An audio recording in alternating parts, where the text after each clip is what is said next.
Head Sulemanki में शदीद गर्मी और हबस के मौसम में शहरियों ने शरबत पॉइंट्स का रुख कर लिया। मजीद तफसीलात जानते हैं ब्यूरो चीफ काड़ा मंजूर अहमद से। जी मंजूर अहमद बताइएगा।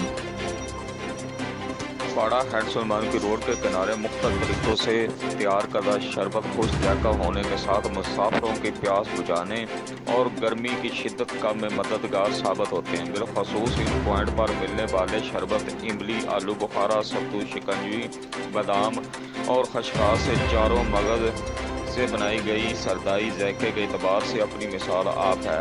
घने दरख्तों की छांव में लगे ये शरबत पॉइंट पर रोड से गुजरने वाली गाड़ियां रुकने के बाद इसमें सवार मुसाफिर चंद मिनट के लिए पुरसकून होकर मज़ेदार ठंडा शरबत ज़रूर पीते हैं। रिपोर्ट कैमरामैन मुमताज़ अंजम के साथ Manzoor Ahmed Shaheen, bureau chief 29 news, काड़ा हेड सुलेमानकी। मंजूर अहमद शाहीन, आपका बहुत शुक्रिया।